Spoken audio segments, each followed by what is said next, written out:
तो भाई आजकल बड़ा टॉपसी टर्वी चल रहा है इस वॉर में। सबसे अच्छी बात तो यह है कि सीज फायर होल्ड कर रहा है, इतनी ज़्यादा डेथ और डिस्ट्रक्शन नहीं हो रही, पर ये आप लेबनान के लिए नहीं कह सकते, ठीक है। दूसरी देखो, पाकिस्तान तो एकदम वर्ल्ड स्टेज पे छा गया है भाई, छा गया है। और इंडियन मीडिया का तो बहुत ही मज़ा आ रहा है जिस तरीके से वो रिएक्ट कर रहे हैं। अब ये हो सकता है कि इस्लामाबाद में पीस टॉक्स रिज्यूम हो, पर जस्ट रिकॉर्डिंग से पहले ये वाली न्यूज़ भी आती है कि भाई अगले 2 दिन के लिए तो शायद ना हो।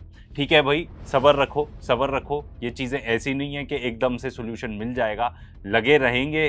दुनिया में ऐसे लोग जो पीस चाहते हैं, तो भाई पूरे दुनिया को बेनिफिट होगा, ये बात ध्यान रख लो। अब बुरी बात यह है कि ब्लॉकेड को ब्लॉकेड कर रहा है United states of America, thinking -1 times -1 हो जाएगा +1, ठीक है। बट क्या ही बोलो, मतलब मीम्स जिस टाइप की आ रही है, लगता है ऐसी ही सिचुएशन बनी हुई है कि आप पहले जाओगे, सबसे पहले ईरान का टोल प्लाजा, वहां से आगे जाओगे तो यूएस की शिप्स खड़ी होंगी। अब यूएस ये कह रहा है कि भाई हमने तो पूरा मैरीटाइम ट्रेड जितना भी है ईरान का, वो पूरा खत्म कर दिया है। अरे भाई, एक तरफ तो आप पीस टॉक्स करना चाहते हो, दूसरी तरफ इस टाइप की हरकतें पटक रहे हो, तो समझ में नहीं आ रही ये लोग करना क्या चाह रहे हैं। But on the other hand ये भी रिपोर्ट आ रही है रॉयटर्स से कि भाई जो पहला दिन था यूएस ब्लॉकेड का, उससे कोई फर्क ही नहीं पड़ा। ऑलमोस्ट उतना ही ट्रैफिक जा रहा था जितना पहले जा रहा था। प्री वॉर के हिसाब से तो बिल्कुल कंपैरेटिव ही नहीं है, ठीक है। अब 8 शिप्स गई हैं टोटल, जिसमें से 3 ईरान के लिंक्ड टैंकर्स थे। तो भाई ये नहीं समझ में आ रहा कि अमेरिकन करना क्या चाहते हैं। जैसे ही स्ट्रेट ऑफ हॉर्मूज की खबर आई, जब वॉर चालू हुआ एंड ईरान ने बोला कि भाई ये हमारे कंट्रोल में है, तो इनको लगा अरे यार, जो ऑयल प्राइसेस हैं वो पूरे बढ़ जाएंगे, वर्ल्ड इकोनॉमी कोलैप्स हो सकती है। तो इन्होंने जो सैंक्शंस लगाए हुए थे ईरान के ऊपर एंड रशिया के ऊपर, वो उठा दिए। अब ये कह रहे हैं यूनाइटेड स्टेट्स का ट्रेजरी सेक्रेटरी, मतलब उनके फाइनेंस मिनिस्टर मान लो, वो कह रहा है कि चाइना को कोई भी ऑयल नहीं मिल पाएगा, जो भी यहाँ से गुजरता है, जो ईरान से जाता है चाइना, वो उनको नहीं मिल पाएगा, हम जाने ही नहीं देंगे। अरे भाई, आप कौन होते हो भाई कि चाइना को बताएगा कि क्या करना चाहिए? Who are you to dictate policy to China? And उसके बाद जो इन्होंने सैंक्शंस लिफ्ट कर दिए थे ईरान के ऊपर, रशिया के ऊपर, वो फिर से लगा दिए। तो भाई ये खुद ही कंफ्यूज्ड है, ये लोग खुद ही, मुझे लगता है इनको नहीं पता कि ये अचीव क्या करना चाह रहे हैं। बस डूबती नैया है भाई, कुछ कुछ हाथ ऐसे करते रहो भाई, कुछ ना कुछ हो जाए, कोई एक तीर निशाने पर लग जाए। ये नहीं समझ में आ रहा कि आप स्ट्रेट ऑफ हॉर्मूज ओपन चाहते हो या क्लोज चाहते हो, आप ऑयल प्राइस हायर चाहते हो या लोअर चाहते हो। एंड इस सब के बीच में पेट्रो डॉलर का क्या हो रहा है? सबसे ज्यादा नुकसान तो पेट्रो डॉलर को ही हो रहा है। एंड देखो, सीज फायर चल रहा है, अच्छी बात है, पर सीज फायर का भरपूर फायदा उठाया जा रहा है। पिछले वीडियो में भी हमने आपको दिखाया था कि भाई कैसे यूनाइटेड स्टेट्स और इजराइल रीलोड कर रहे हैं। तो भाई लगता है एयर डिफेंस सिस्टम लाए जा रहे हैं। देखो, जो भी कर लें, एयर डिफेंस सिस्टम हमें पता है वर्क नहीं करता। इजरायलीज खुद ही बोल चुके हैं, वहां का मीडिया की 80% मिसाइल्स आर गेटिंग थ्रू। तो ये जो भी ले आएंगे, 2 दिन चल जाएगा, 1 हफ्ते चल जाएगा, कितना ही चल जाएगा एयर डिफेंस सिस्टम। एंड वहीं पे ईरान भी फुल फायदा उठा रहा है। चाइना से भर भर के वेपन्स आ रहे हैं भाई, भर भर के वेपन्स। बताया जा रहा है कि नया एयर डिफेंस सिस्टम पहुंचाया जा रहा है ईरान। ये भी बताया जा रहा है कि ये जो हैं, ये मैन पैड्स हैं, ये basically shoulder fired anti air missile system है। आप ये मान के चलो जैसे रॉकेट लॉन्चर होता है, वो शोल्डर फायर्ड होता है, ठीक है, कंधे पे रखकर चलाते हैं। तो ये वही सेम चीज़ है, सिमिलर, बट और ज़्यादा हाईटेक मान लो। एंड ये हीट सीकिंग मिसाइल्स होती हैं।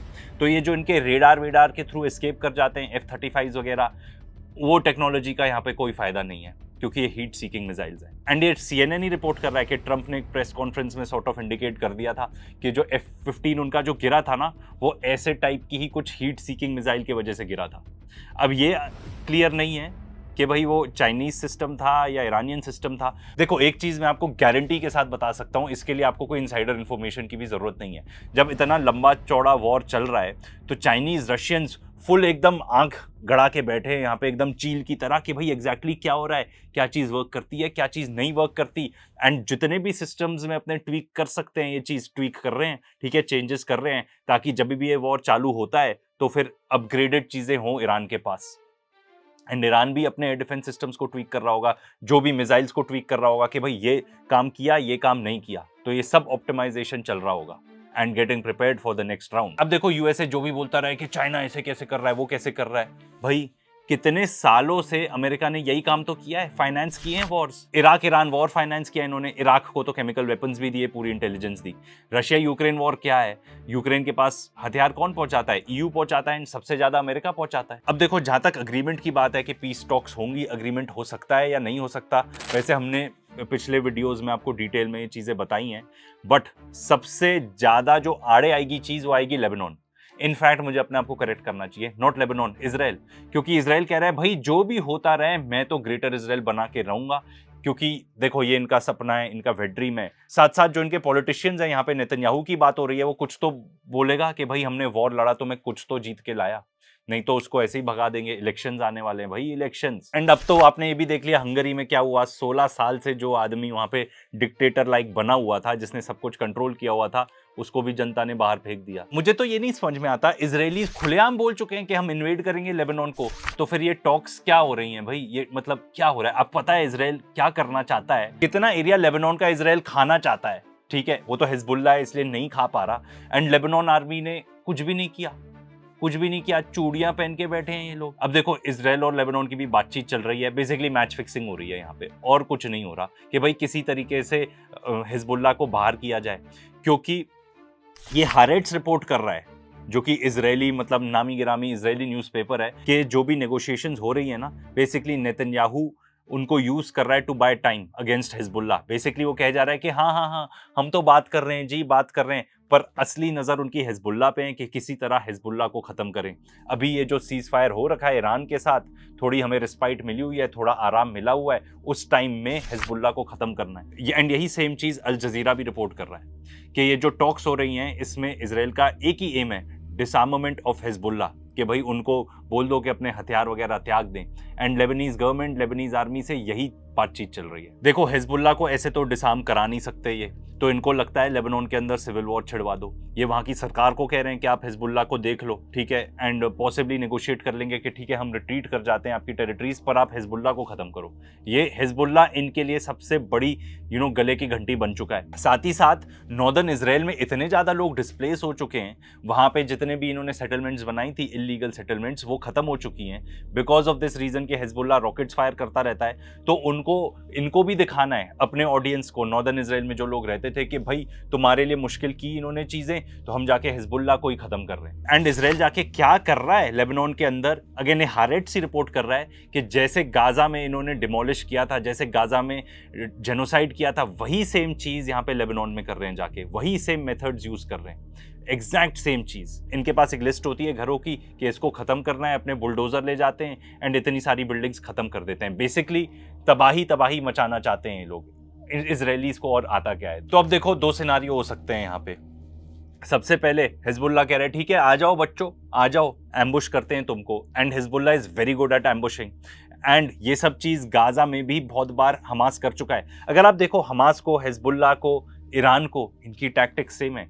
ये जानते हैं कि हम जिनसे लड़ रहे हैं उनकी एयर सुपीरियोरिटी है, तो हमको अंडरग्राउंड रहना पड़ेगा। ये लोग ये चाहते हैं, तो अंडरग्राउंड रहते हैं, ठीक है। हमास के भी टनल्स थे, हिजबुल्लाह एंड ईरान में भी सिमिलरली अंडरग्राउंड इन्होंने फैसिलिटीज बना रखी हैं अपनी। तो जैसे ही वहां पे आते हैं, बाहर निकलते हैं एकदम भूतों की तरह, इनको मार देते हैं, अंदर घुस जाते हैं। तो ये हो सकता है कि हिजबुल्लाह इनको एम्बुश करने वाला है। दूसरी चीज ये हो सकती है कि डिस्ट्रक्शन ये फैला दे इजरायलीज, जैसा इन्होंने गाजा में किया, बट कंट्रोल नहीं कर पाएंगे। इस चीज की तो कोई भी नहीं बात कर रहा कि इजरायलीज जाके उस एरिया को कंट्रोल कर पाएंगे। जब आईडीएफ कोलैप्स हो रहा है, उनका आर्मी चीफ कह रहा है, तो जाके इतने बड़े एरिया को कंट्रोल कर पाएंगे? एंड देखो यार सिंपल बात है, हमास को नहीं हरा पाए ये लोग, तो फिर हिजबुल्लाह को क्या हराएंगे? एंड यहाँ पे जब हम लोग सब डिस्ट्रैक्टेड हैं with what's happening in the Iran war, यहाँ देखो वेस्ट बैंक के अंदर किस किस टाइप के ये लोग क्राइम्स कमिट कर रहे हैं। इजरायली फोर्सेस जो हैं एंड जो इनके सेटलर्स हैं, एकदम ही बेहुदा लोग हैं ये लोग घुस गए अल अक्सा मॉस्क में एंड वहाँ पे अपने जाके कोई टैल्मुडिक रिचुअल्स, कोई टाइप का ब्लैक मैजिक ही होगा, वो सब करने लग गए। वहाँ पे जाके इनसेन लूटपाट मचा रहे हैं लोग वेस्ट बैंक में जाके, ठीक है, किसी को भी मार रहे हैं, चाहे वो मेडिकल स्टाफ हो, जो भी हो। वहाँ पे जो वाटर सप्लाई पाइपलाइंस हैं उसको खत्म कर रहे हैं, एंड जो उनके घर हैं उनके ऊपर बुलडोजर चला रहे हैं। मतलब ये लोग सुधरेंगे नहीं भाई, ये लोग सुधरेंगे नहीं। एंड अब इनको नॉर्दर्न गाजा में क्या पड़ी थी, वहां पे जाके बॉम्बिंग कर दी। मैं आपको बता रहा हूं, this is bombing for fun. उनको मजा आता है ये सब करने में, हाँ मैंने ये सब कर दिया। एंड ये बात मैं विदाउट प्रूफ नहीं कह रहा हूं, अपने सोशल मीडिया पे भाई डालते रहते हैं लोग इजरायलीज इस टाइप की चीजें, ठीक है, इनके सोल्जर्स खुद जाके। तो आपको क्या लगता है कि ऊपर से ऑर्डर नहीं होंगे? कोई भी आर्मी होगी इतनी तो डिसिप्लिन्ड होगी कि अगर ऊपर से ऑर्डर आएगा कि भाई ये सब चीजें नहीं करनी है तो नहीं करेंगे, पर ऑर्डर होते हैं ऊपर से कि ये सब करो, इसलिए ये सब चीजें करते हैं लोग। वैसे इजरायली सोसाइटी एंड ये लोग कितने बददिमाग और कितने घटिया मेंटालिटी के लोग हैं, इसके ऊपर हमने काफी वीडियोस बनाए हैं, उनको जरूर चेकआउट करना। तो भाई इजरायलीज की देखो असलियत अब लोगों के सामने है। अब बस हमको ये रिक्वायर्ड है कि भाई ये जो लीडर्स हैं, world leaders, they stand up to Israel and they say कि भाई अब ये सब नहीं चलेगा। एंड जितना जल्दी ये लोग समझ जाएं उतना बेहतर है, क्योंकि जब तक इजराइल रहेगा तब तक ये ग्रेटर इजराइल बनाना चाहेगा। जब तक ये ग्रेटर इजराइल बनाना चाहेगा, इस टाइप की प्रॉब्लम्स पूरी दुनिया को फेस करनी पड़ेंगी, जो आज के डेट में हम फेस कर रहे हैं। लेटेस्ट लीडर जिसने कुछ ऐसा स्टेप उठाया है वो है इटली की जॉर्जिया मेलोनी। इनको भाई round of applause for her, क्योंकि इन्होंने जाके एक डिफेंस कोऑपरेशन डील थी इजराइल के साथ, वो सस्पेंड कर दी है। अब देखो ये हो सकता है कि इससे इजराइल को बहुत ज्यादा फर्क नहीं पड़ेगा ऑन द ग्राउंड। देखो सब अगर आके इजराइल को आइसोलेट करेंगे तब ही इस दुनिया में वर्ल्ड पीस हो सकती है। देखो इजराइल पराया स्टेट है, साथ साथ वो अमेरिका को भी एक पराया स्टेट बना रहा है। तो ये बहुत ही अच्छा मूव है जो जॉर्जिया मेलोनी ने किया है। हमको ऐसा प्रेशर और बिल्ड करना पड़ेगा पूरी दुनिया को, ताकि ये लोग लाइन पर आए।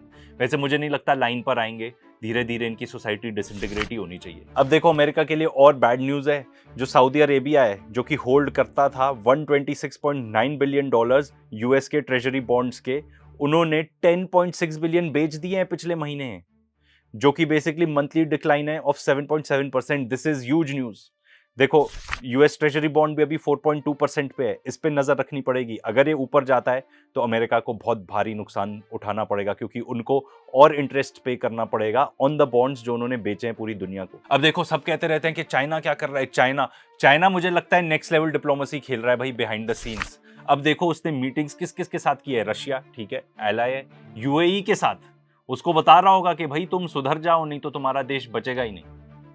स्पेन के साथ, तो भाई एक स्पेन एक ऐसा देश है एंड एक ऐसा यूरोपियन प्राइम मिनिस्टर है जो कि थोड़ी स्पाइन दिखा रहा है, थोड़ी रीढ़ की हड्डी दिखा रहा है। Senor Pedro Sanchez, salute to you. बहुत लोग ये बात करते हैं कि भाई अगर इंसैनिटी पूरी पागलपन होनी है, मतलब something like a nuclear bomb, या मैं तो इसको भी पागलपन बोलूंगा कि भाई ऑयल रिफाइनरीज पूरी एरिया की वो हिट कर दें, ठीक है, इजराइल जाके हिट कर दे ईरान की, एंड ईरान जाके वही सेम चीज रेसिप्रोकेट कर दे पूरे रीजन में। ऐसे पागलपन होने से अगर कोई देश बचा सकता है तो वो है चाइना, कि भाई चाइना स्टेप इन कर सकता है, चाइना इंटरवीन कर सकता है before something crazy is about to happen, कि भाई ये चीज तो हम नहीं होने देंगे। अब देखो होगा क्या, ये कुछ नहीं कह सकते, एंड स्पेशली जब एकदम बेअकल लोग हों इजरायलीज जैसे, who are basically leading this war. I don't know अगर आपने देखा था कि नहीं, पर नेतन्याहू ने एक इंटरव्यू में बोला था कि भाई हाँ जो वाइस प्रेसिडेंट और ये सब है ना, उनके जितनी भी पूरी टीम है वो मुझे रिपोर्ट करती है। तो पूरी ऐसा लगता है अमेरिकन आर्मी इजरायलीज को दे दी है। שוחחתי אתמול עם סגן הנשיא ג'יי די ואנס. הוא צלצל אליי ממטוסו בדרך חזרה מאסלאמבאד. הוא דיווח לי בפירוט כפי שעושים אנשי הממשל הזה מדי יום. अब आप ये देखो, ईरान कह रहा है कि हमें $270 बिलियन इन डैमेजेस चाहिए, ठीक है, अमेरिकन से, इजरायली से। आई डोंट थिंक इजरायली से लेंगे, वो कह रहे हैं अमेरिकन को देना पड़ेगा। And because they are saying कि 1,25,000 सिविलियन स्ट्रक्चर्स को इन्होंने खत्म कर दिया है या सिवियरली डैमेज किया है। मतलब आप इमेजिन करो इस वॉर के दौरान हो क्या रहा था, मिसाइल्स फायर करे जा रहा था, तो इनका मिलिट्री इंफ्रास्ट्रक्चर कितना ही डैमेज किया होगा इन्होंने। अब देखो ये बहुत बढ़िया वेबसाइट मिली है जो बताती है कि हर देश की फ्यूल की क्या स्टेटस है, कि वहाँ पे फ्यूल है कि नहीं। तो देखो कितने सारे ऐसे नेशन हैं, एंड खासतौर पे हमारे सब कॉन्टिनेंट के एशियन कंट्रीज को तो कितने ज़्यादा हैं जहाँ पे रिस्ट्रिक्टेड हो चुका है fuel access. Nepal, Sri Lanka, Vietnam, Ethiopia ने भी एडवाइजरी जारी की हुई है, बांग्लादेश, केन्या में भी रिस्ट्रिक्टेड है, म्यांमार में भी रिस्ट्रिक्टेड है, ऑस्ट्रेलिया में तो पैनिक टाइप की सिचुएशन हो गई थी, 184 पेट्रोल पंप पे फ्यूल ही नहीं था, ड्राई हो चुके थे। पाकिस्तान के अंदर भी इमरजेंसी टाइप की सिचुएशन है, ठीक है, इंडोनेशिया में मॉनिटर कर रहे हैं। फिलीपींस तो कह रहा है कि भाई जो सैंक्शन लगाए थे रशिया के ऊपर वो हटा दो, क्योंकि हम उनसे ऑयल खरीदना चाहते हैं।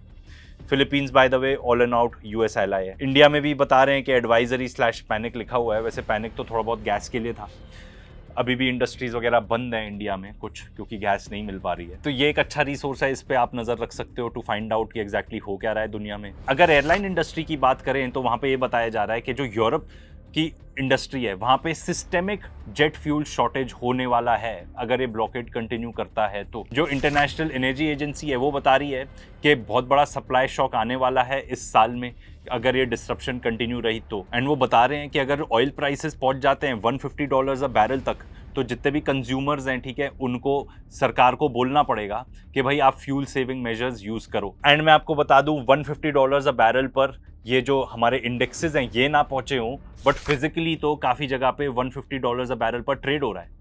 एंड स्थिति थोड़ी ऐसी है कि इतने कम टैंकर निकलते हैं, लाइव बिडिंग चलने लगती है कि मैं तुम्हें ज़्यादा पैसे दूंगा, मैं कम पैसे दूंगा, इतना नहीं दे सकता मैं, तो फिर जो ज़्यादा बिडर होता है वहाँ पे चला जाता है टैंकर। फॉर एग्जाम्पल, ऐसे एक oil tanker was bound for India, but वो चाइना चला गया क्योंकि उन्होंने ज़्यादा बिड कर दी होगी उस पर्टिकुलर टैंकर पर। तो ये पर्टिकुलर स्थिति है यहाँ पे। देखो, इंडिया में तो बहुत ज़्यादा न्यूज़ अभी आ नहीं रही है, इसके बाद हम अपने मीडिया से ज़्यादा कुछ एक्सपेक्ट भी नहीं कर सकते, पर यहाँ पे बता रहे हैं जो फिशिंग इंडस्ट्री थी, जो बेसिकली बोट्स वोट्स जाके मछलियाँ पकड़ के लाती थी बॉम्बे के अंदर, वो एकदम ड्राई हो चुकी हैं। कमर्शियल गैस सिलेंडर्स इंडिया में प्रॉब्लम हो सकती है, अब तो पता चल रहा है कि फिश भी खाने को नहीं मिलेगी भाई। देखो, IMF बता रहा है कि जो ऑयल है अगर वो 110 के ऊपर रहता है तो inflation will be hard to control. भाई आप किसी से भी पूछ लो देश परदेश में कि क्या पर्टिकुलर हालत है। Basically these guys are saying कि भाई हम ऑलरेडी जो स्थिति है उसमें ऑलरेडी हम रिसेशन पे जाने वाले हैं। इनफैक्ट बहुत सारे एक्सपर्ट्स तो ये कहते हैं कि ऑलरेडी इतना डैमेज हो चुका है कि रिसेशन तो आना गारंटीड ही है। ग्लोबल कोलैप्स आएगा कि नहीं, ये इस चीज़ पर डिपेंड करेगा कि अमेरिका क्या चॉइस लेता है। क्या वो रीजनेबल चॉइस लेता है एंड इसराइल को बोलता है कि भाई बस बहुत हो गया तुम्हारा, या अगर वो वही करता है जो अभी तक करता रहा है एंड ऐसा लगता है करेगा, इसराइल की बात ही मानेगा क्योंकि उनकी जो सरकार है वो पूरी हाईजैक हो चुकी है बाय इसराइलीज, तो फिर ग्लोबल इकोनॉमिक कोलैप्स होना तय है।